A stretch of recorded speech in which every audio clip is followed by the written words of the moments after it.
Hello, welcome to The Corner Table, a podcast about food and drink in Madison, produced by the Capital Times.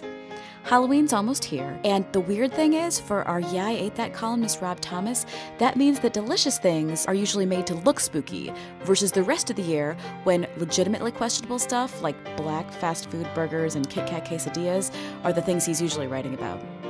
I'm your host, Cap Times food writer Lindsay Christians, and we're going to jump right into the middle of it today. Rob's going to talk about how he approaches trick-or-treating and the strange Canadian tradition of Halloween apples. It's more sinister than it sounds.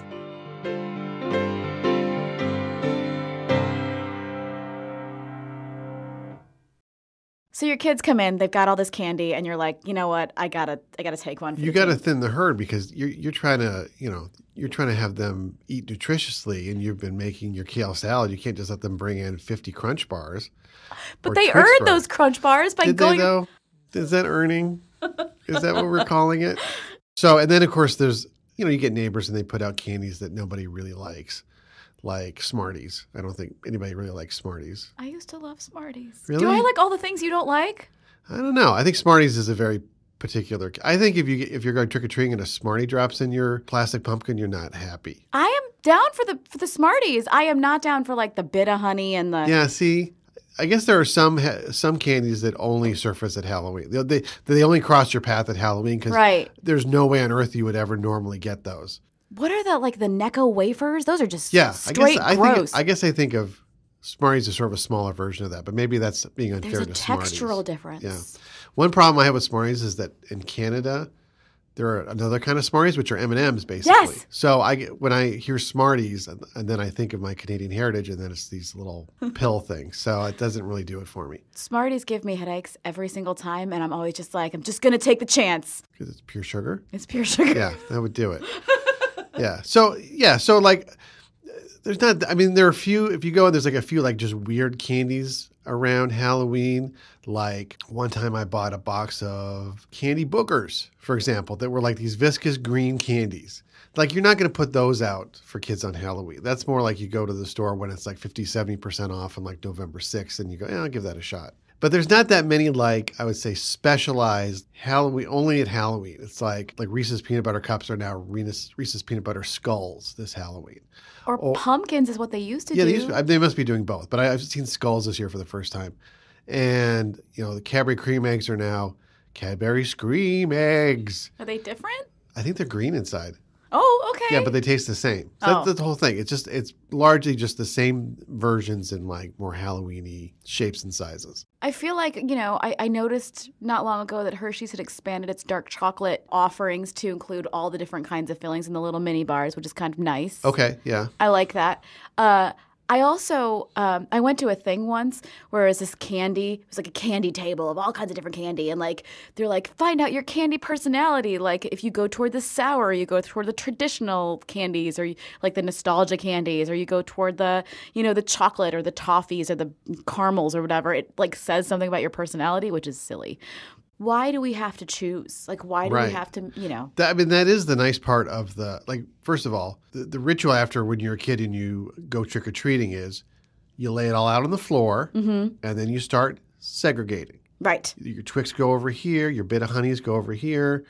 You start organizing in that way. Anything with coconut goes to my brother, and we swap it out. That's the other thing is if you have a sibling, you start making deals. It's absolutely essential to have siblings. Yeah, it's I teach those kids about resource management. It teaches them about the barter system, and it teaches them to prioritize. Right. So, I mean, Halloween is pretty educational that way, I think, because you could eat, like I like Twix bars and Reese's Peanut Butter Cups, and I don't think we even had Twix when I was a kid. Plus, I was in Canada, so they're all different candies. That's a whole other thing.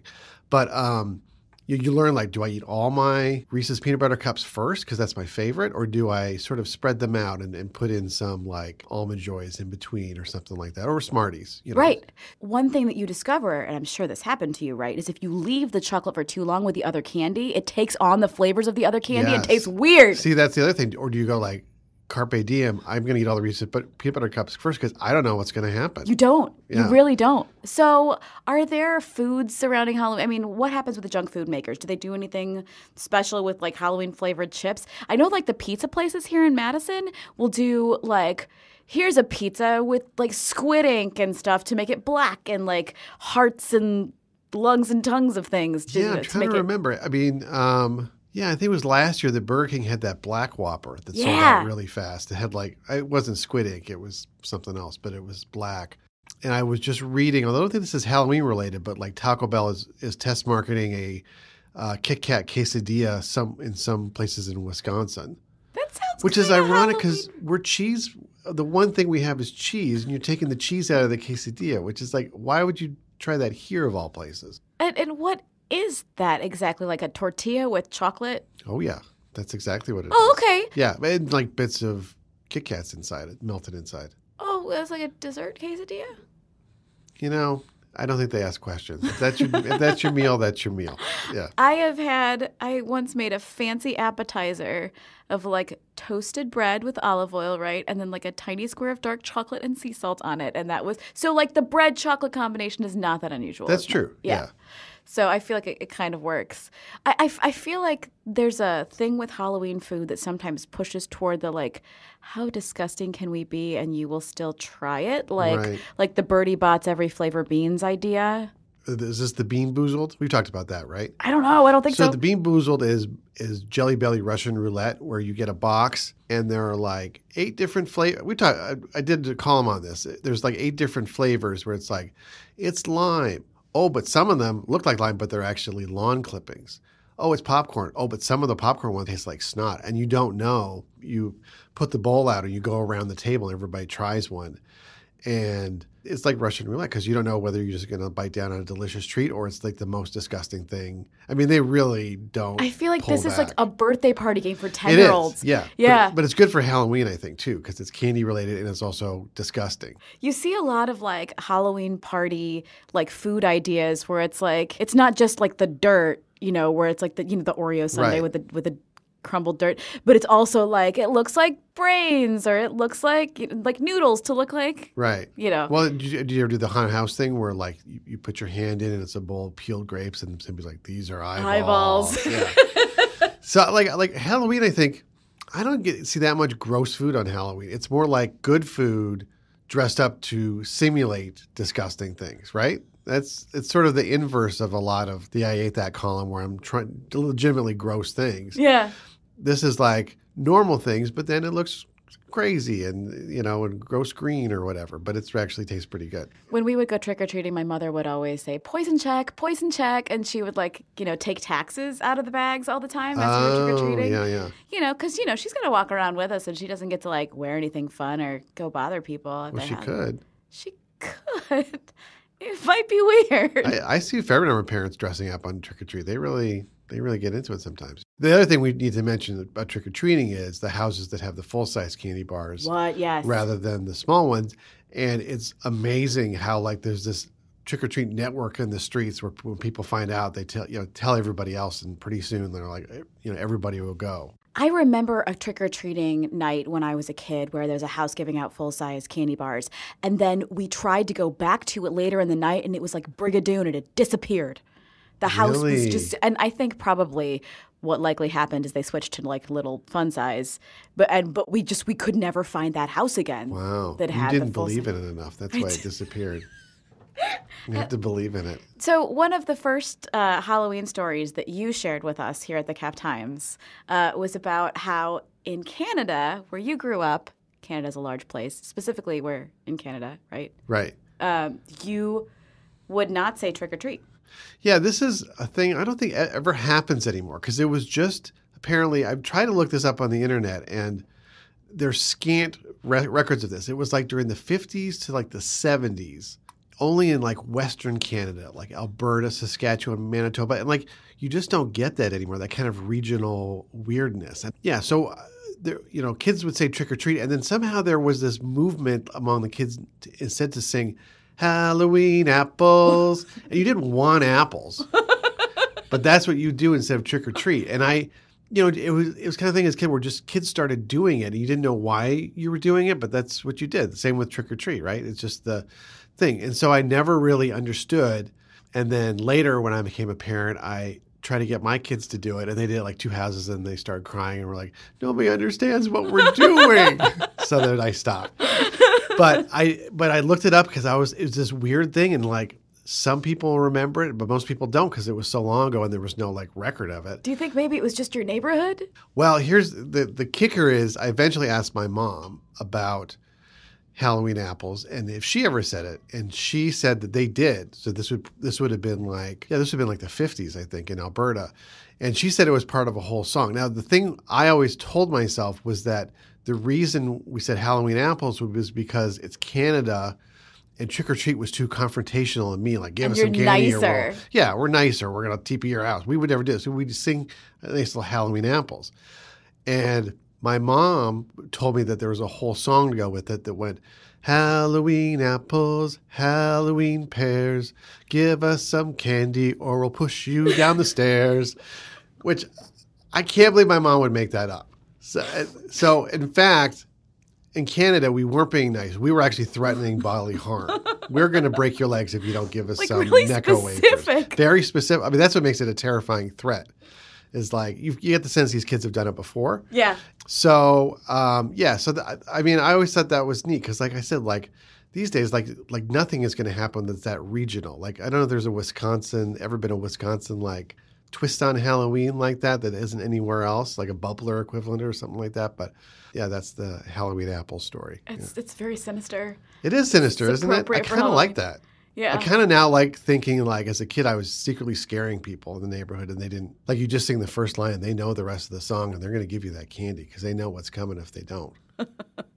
Are there candies that you, as you guys are all trick-or-treating, are there ones that you particularly like tend to steal from your daughters? Is it the peanut butter cups, I think, because that's a strong one. And they're, I think my youngest does not really like peanut butter. So, hey, I'll help you out there. That's the really good one, I think. For me, I will have the Reese's peanut butter cup egg at Easter, for example, so good. Yeah. because of like the ratio to peanut butter to chocolate is really important there. But I only allow myself to have nerds at Halloween. I love nerds. That's really sad. What? Well, why? I'm an adult. It's not. I mean, it's all right. Okay. Yeah. What kind? Like, is it a Halloween nerds or just a regular nerds? Regular nerds. Oh, okay. Yeah. Just regular nerds. If that makes you happy, that's great. It does. Yeah. I used to be into Pixie Sticks and Fun Dip as well. Yeah. See, I was very much on a chocolate caramel peanut butter sort of thing. I was like, straight up powdered sugar. My favorite candy, like if I'm, at a candy shop and I'm like, I can have whatever I want. Right. I will always go for like Sour Patch fruit salad, which is such a weird thing to want. But I love how like. Wait, what is that? Sour Patch fruit salad? Is it like fruit salad with Sour Patch Kids? It's gummy. It's a gummy. It's chewy gummy sours, and they're really, really, really sour. How is it a salad? Because they're like, there's like a little grape, and there's like a little cherry. Oh, and I there's didn't know a little, that. like half orange slice. I mean, all tiny gummy. Yeah. And you can get them like individually. You can get like, the peaches, right? That are like, they look kind of like dried peaches, but they're just gummies and they're sour. Those are really good. But that's not a thing that you come across at Halloween. No, because they don't. I mean, now you usually buy the individually packed, or you always buy the individually packaged stuff, and it's usually like either mini chocolate bars or like the Nerds, Lifesavers, that sort of thing. Little tiny ones. Yeah. Yeah. Or like sweet tarts, and you get two. Right. And you don't know if you're and that's the thing. You don't know if you're going to get the color variety that you're looking for in a package of 2 sweet tarts. Yeah. You got to open like a bunch of them to make sure. You might be giving away a 2-pack of sweet tarts, or your neighbor might be giving away one of the full little boxes. That's one thing. I mean, the judging that goes on among kids in your neighborhood is, you don't know. Because whatever you put out there, they've evaluated it and they've judged you based on what your neighbors gave them as well. Do you go out trick-or-treating or do you stay home and give candy out? I usually go out with the kids. This year, I don't know if they're going to need me, so I might be home this year, I think. Yeah. And giving candy out? Yeah. Do you ration? Like two at the very beginning and then like handfuls toward the end? No, I tend to go big because of the judgy thing. Like I want to like leave a good impression on the little ghost and the little Harry Potter and stuff. So I'll give like, I've definitely like gone a little too overboard and then run out because you don't know. These days, I think I feel like it's all over the map sometimes how many kids you're going to get. Sometimes you plan high, you don't get that many. Then you plan low, and then all of a sudden all these kids are out in the streets. So I start pulling boxes of pasta out of my... Right, yeah. I think at one point, I think I do have a clearance storeroom that we had to dip into one time when so it's like, oh, have some K-Cups. Some K-Cups. Yeah. Here's a juice box. Yeah, it's like hazelnut flavor. For $19.95. Happy Halloween, kids. I bet they loved it. I'm sure they did. All right. Well, happy Halloween, Rob. Happy Halloween, Lindsay.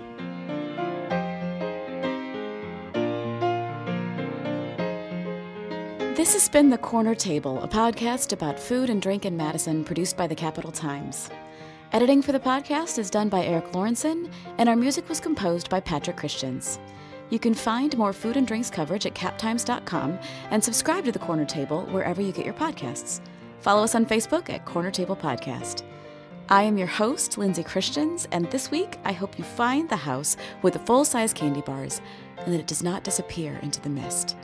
Happy Halloween!